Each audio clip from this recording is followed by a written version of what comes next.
Hello everyone, welcome to Mind Edutech. Students, ये रहा board पे आपको एक सवाल लिखा हुआ है, साइड में नीट लिखा हुआ है 1989 का। जैसा कि आप लोगों को ऑलरेडी पता है कि ये जो वीडियो लेक्चर का सीरीज चल रहा है, इसमें हम लोग बात कर रहे हैं about the previous year questions of NEET. तो फिजिक्स में कौन कौन से क्वेश्चन आए हुए हैं, और ये जो चैप्टर हम लोग का भी चल रहा है, this is our unit and dimension. Unit dimension से रिलेटेड चैप्टर है, तो जिसमें यूनिट तो हो गया है, ये डायमेंशनल एनालिसिस का चैप्टर है। और बोर्ड पर आपके सामने आप देख सकते हैं कि एक क्वेश्चन लिखा हुआ है। आइए इस पर बात करते हैं। तो देखिए, dimensional formula of self inductance. Self induction हो या म्यूचुअल इंडक्शन हो, दोनों का डायमेंशन सेम होगा और दोनों का यूनिट भी हेनरी होता है। तो इसके लिए जो आपको फार्मूला अप्लाई करना है वो है phi is directly proportional to I.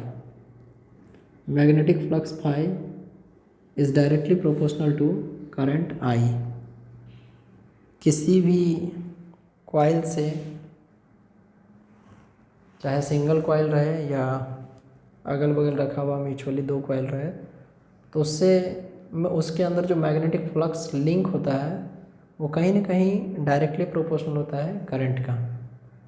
It means to say that कि जितना ज़्यादा से ज़्यादा करंट पास होगा, मैग्नेटिक फ्लक्स उतना ही ज़्यादा वहाँ पर लिंक होगा। तो phi is directly proportional to I, तो phi is equal to proportionality sign हटाइए, phi is equal to L I. अब इसके बाद ये जो L है, इसको हम लोग कहेंगे कोफिशिएंट ऑफ सेल्फ इंडक्शन। और यदि ज़रूरत पड़े तो कभी जहाँ हम लोग phi is equal to L I लिखे हैं, वहाँ आप phi is equal to M I भी लिख सकते हैं। तो जहाँ phi is equal to L I है, वहाँ पर हम लोग phi is equal to M I लिख सकते हैं। तो मान लीजिए, वो डिपेंड करता है क्वेश्चन में क्या दिया हुआ है। तो एल बराबर फाई बाई आई। अब फाई के लिए फिर वही बात, फाई का डायमेंशन के लिए लिखिएगा ऐसे करके बी डॉट ए बाई यहाँ पे आई, बी डॉट ए बाय आई। और जो बी है, मैग्नेटिक फील्ड बी है, उसके बदले लिखना पड़ेगा जैसे बाय द वे। आपको यदि याद नहीं है तो एफ बाय क्यू भी, यहाँ पर ए लिख दीजिए और यहाँ पर आई लिख दीजिए। एक कन्फ्यूजन आपका दूर कर देते हैं। ये जो ए लिखा हुआ है वो एरिया वेक्टर को बता रहा है, और जो आई लिखा हुआ है वो बता रहा है करंट को। L is equal to F A Q V I. F for force, A for area, Q for charge, V for velocity and I stands for current.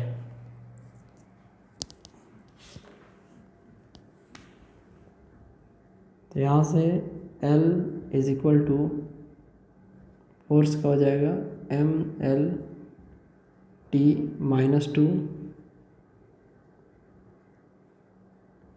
Area का हो जाएगा L2, charge 80, velocity LT minus 1, और current के लिए A लिखे हैं। अब देखिए, यहाँ से क्या कैंसिल हो सकता है, तो M तो एज इट इज़ रहेगा, इसके बाद ये L और ये L यदि कैंसिल हो जाएगा तो भी रिमेनिंग क्वांटिटी हो जाएगा L2। ये आपका हो गया T-2। ये T से T यदि कैंसिल हो जाएगा T-2। A और A गुना हो के A2 बट ऊपर जाके A-2। देखिए ऑप्शन में ऑप्शन नंबर जो C है ML2 T-2 A-2, ये है आपका सही answer. ML2 T-2 A-2। M stands for mass, L for length, T for time. ये जो है एम्पियर को शो कर रहा है। मे भी पॉसिबल हो सकता है कि जहाँ A लिखा हुआ है वहाँ पर आपको I भी लिखा हुआ हो सकता है। अब आगे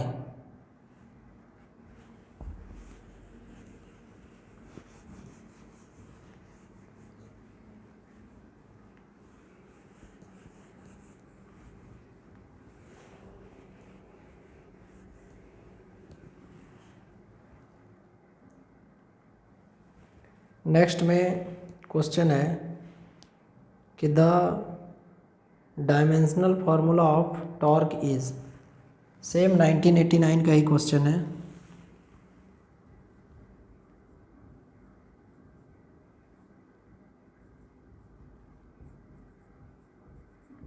the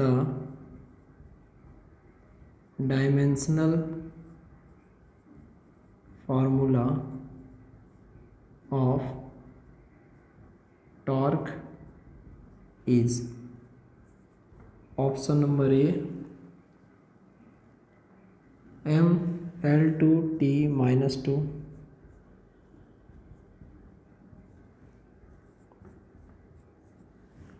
second one ML T-2। Third one ML-1 T-2 and fourth one ML-2 T-2। देखिए इस प्रश्न में आपसे पूछा जा रहा है कि टॉर्क का डायमेंशन क्या होगा।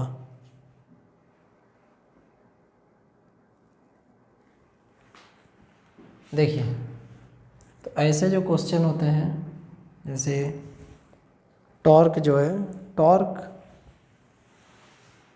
एक्चुअली मोमेंट ऑफ फोर्स को कहते हैं, या टॉर्क एक ऐसा फोर्स होता है जो कि कहने का सेंस है किसी ऑब्जेक्ट को उसके एक्सिस पे रोटेट करवा देता है। टॉर्क एक ऐसा फोर्स होता है जो किसी ऑब्जेक्ट को उसके एक्सिस में रोटेट करवा देता है। अब यहाँ पर हम लोग लिखेंगे कि टॉर्क का फॉर्मूला होता है, इसको पहले टाउ से डिनोट करते हैं, मैग्नीट्यूड ऑफ आइदर फोर्स। वहाँ पे फोर्स लगता है तो दो फोर्स में से कोई एक force into perpendicular distance. Magnitude of either force into perpendicular distance. अब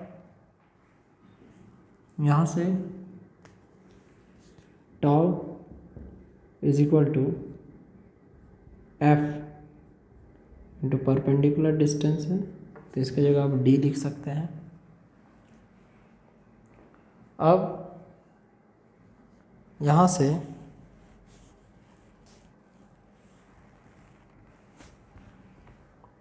फोर्स का जो डायमेंशन लिखेंगे, और परपेंडिकुलर डिस्टेंस का एल हो जाएगा, तो फोर्स का क्या लिखेंगे हम लोग, ML-T-2। Actually force is the product of mass and displacement, sorry mass and acceleration, और उसके बाद है डिस्प्लेसमेंट, और डिस्प्लेसमेंट नहीं बोलिए उसको, डिस्टेंस बोलिए। तो ये फोर्स का आ गया ML-T-2 और डिस्प्लेसमेंट का आ गया L। यहाँ से tau is equal to M L2 T minus 2, tau is equal to M L और L मल्टीप्लाई हो गए L2 T माइनस 2। यहाँ पे m जो है वो मास को बता रहा है, जो L है वो बता रहा है लेंथ को, और जो T है वो बता रहा है टाइम को। m L2 T minus 2।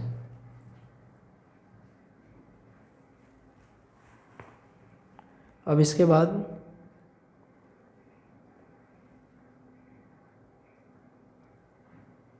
एक बहुत ही कॉन्सेप्चुअल क्वेश्चन, थोड़ा घुमावदार है। इसका सही आंसर ऑप्शन नंबर ए होगा इसका। तो एक कॉन्सेप्चुअल क्वेश्चन है,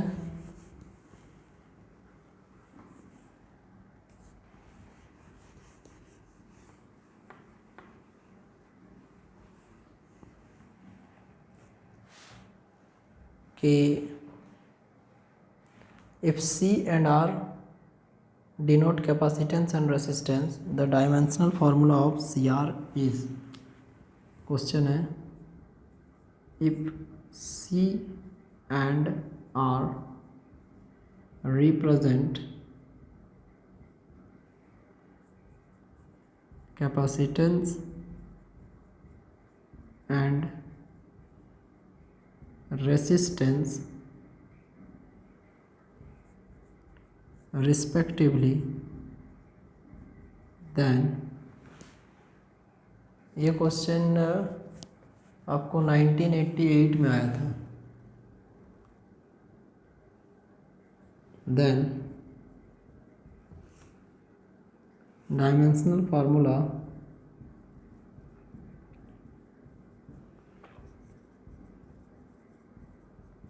of CR is. First option है M0 L0 T1, M0 L0 T1। Second option है M0 L0 T0। तीसरा ऑप्शन है M0 L0 T minus 1।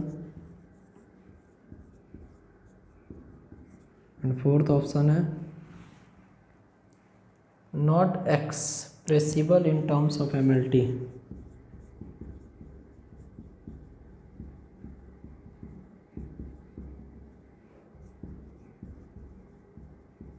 Not expressible in terms of MLT। देखिए ये जो क्वेश्चन है इसमें आपको रेसिस्टेंस R और कैपेसिटेंस C के बारे पूछा गया है। तो then first of all separately हम लोग को दोनों का ये दोनों का डायमेंशन फाइंड आउट करना पड़ेगा, कैपेसिटेंस C का और रेसिस्टेंस R का। आइए देखते हैं।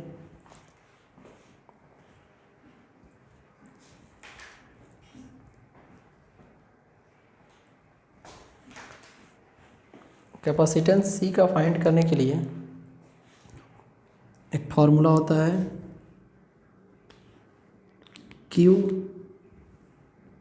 Is directly proportional to V,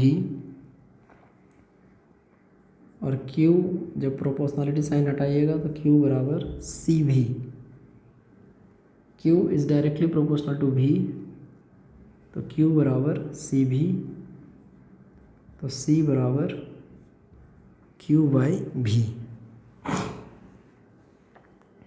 यहाँ से हो जाएगा C बराबर Q, और जो V है इस V की जगह लिखेंगे W by Q। C is equal to Q by V, तो C is equal to Q और जो भी है जो कि पोटेंशियल है that is W by Q. तो यहाँ से लिख सकते हैं C इज इक्वल टू, ये आपका जो W है ये नीचे ही रह जाएगा, बट ये Q जो है ऊपर चला जाएगा, क्यू स्क्वायर बाई W। तो dimension of C, dimension of Q square by dimension of W। अब इसके बाद जैसे Q है, Q4 होता है चार्ज, तो चार्ज का होता है 80, लिख देंगे A2 T2, और जो वर्क डन है दैट इज़ आवर ML2T-2। तो यहाँ पे जैसे आ गया C is equal to Q square by W, तो देन जो W है इसके बदले यहाँ पे लिख देंगे ML2T-2। तो C इज इक्वल टू, ये M ऊपर जाएगा, M-1 L-2 T4 A2, ये आपको आ गया इसका डायमेंशन। M जैसे जो कि आप देख पा रहे हैं नीचे है, तो ऊपर जाके M-1 L-2 और ये मिल के हो जाएगा T4 इंटू 8। ये किसका आया? कैपेसिटेंस C का। और अब हम लोग रेसिस्टेंस R का फाइंड करेंगे। इसके लिए चलेंगे V is equal to formula IR, this is our Ohm's law, V is equal to IR। तो देन जब V is equal to IR हम लोग यहाँ से लिख रहे हैं, तो देन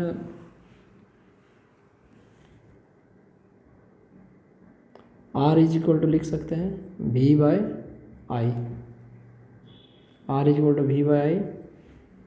तो R बराबर जहाँ V है लिख देंगे W बाई क्यू, और I की जगह I लिख देना है। R इज इक्वल टू जहाँ है V बाई आई, V की जगह W by Q into I. यहाँ से R is equal to W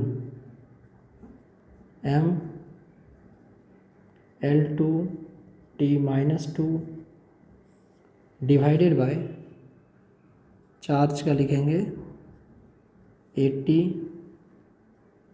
और करंट का लिखेंगे E। अब यहाँ से यदि आप डायमेंशन देखते हैं तो देन ML2, इसको थोड़ा हम ऊपर लिख देते हैं,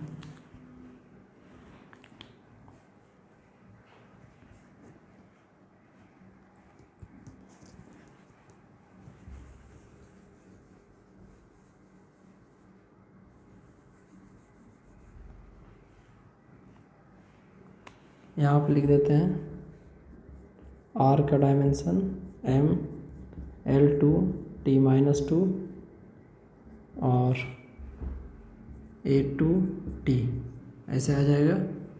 इसको सॉल्व करेंगे तो ML2T-3A-2, ये जो आया ये हमारा R का डायमेंशन आया, ML2T-3A-2। अब इसके बाद यहाँ के बाद ये R आ गया और वो C आ गया, ये दोनों को हम लोग मल्टीप्लाई करेंगे, R को और C को।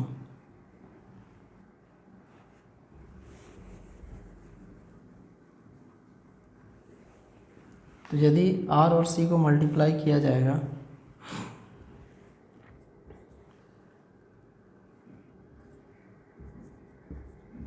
पहले चलिए C का वैल्यू आ गया M-1 L-2 T4 A2 और m L2 T-3 A-2। यहाँ से वैल्यू आ जाएगा CR is equal to m से m कट जाएगा, L-2 से L-2 कट जाएगा, A+2 A-2 कट जाएगा, T4 में जाएगा T3, ऐसे कुछ बचेगा T4 T-3। तो यहाँ से CR इसका डायमेंशन आ जाएगा T, CR इसका डायमेंशन आ जाएगा T। तो गिवन ऑप्शन में से जो फर्स्ट ऑप्शन है जहाँ पे m 0 है, L भी 0 है, T 1 है, तो ये सही आंसर होगा। देखिए ये तो डायमेंशनलेस है और ये फ्रीक्वेंसी का डायमेंशन है, और यहाँ एक लिखा हुआ है कि not expressible in terms of MLT, तो इसका सही आंसर हो जाएगा ऑप्शन नंबर A। अब आगे 1988 का ये क्वेश्चन है।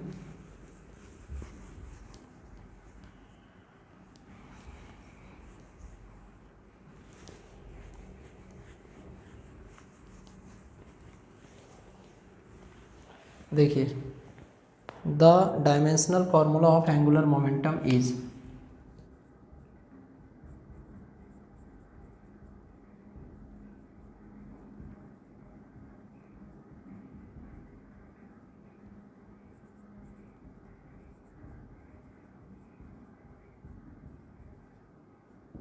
The angular momentum has dimension, is नहीं, has dimension, option ML2 T-2, दूसरा ML-2 T-1, तीसरा ML-T-1, और चौथा ML2 T-1। देखिए यहाँ पर आपको पूछा जा रहा है कि जो एंगुलर मोमेंटम होता है उसका डायमेंशन क्या होगा। देखिए स्टूडेंट्स, जो एंगुलर मोमेंटम होता है actually that's the moment of momentum.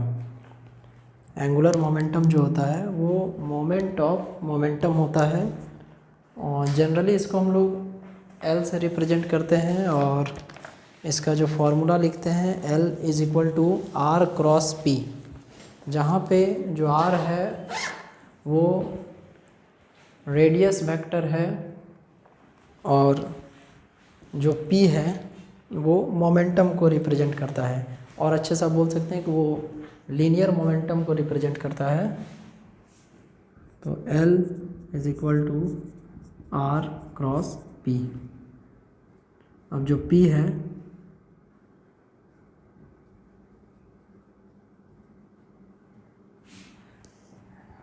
Linear momentum, P is equal to mv, तो L is equal to R into P। यहाँ से P का वैल्यू जो मोमेंटम होता है उसको हम लोग पुट करेंगे, L is equal to R mass into velocity. तो L बराबर, जैसे रेडियस R है तो इसके बदले हम लोग L लिख देंगे, मास के बदले M, और वेलोसिटी का लिख देंगे LT-1। रेडियस R के बदले L, मास के बदले M, और वेलोसिटी V के बदले LT-1। तो यहाँ से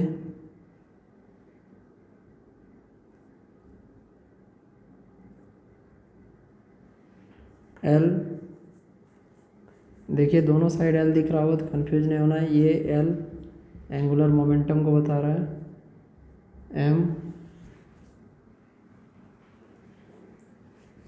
L2 T-1। ये जो साइड का L है वो एंगुलर मोमेंटम है, और वो जो L है वो लेंथ है, and M stands for mass और T फॉर टाइम। तो ये ऑप्शन नंबर जो D है, ML2 T-1, तो इस प्रकार हम लोग कह सकते हैं कि एंगुलर मोमेंटम का डायमेंशन mL/T-1 होता है। स्टूडेंट्स, इसके बाद आगे कुछ और भी प्रश्न हैं जिस पर हम लोग बात करेंगे। आप लोग डायमेंशन का यूज करने के लिए डायमेंशन के कुछ एप्लीकेशंस को देख कर रखिएगा कि अदर फिजिकल क्वांटिटी को फंडामेंटल फिजिकल क्वांटिटी के रूप में जब कंसीडर किया जाता है तो किस प्रकार से फॉर्मूला में वेरिएशन आता है। आज का वीडियो लेक्चर यहीं तक रहेगा स्टूडेंट्स। आगे क्लास में हम लोग इसके बारे में बात करेंगे आगे। Take care of yourself. Thank you very much. Bye.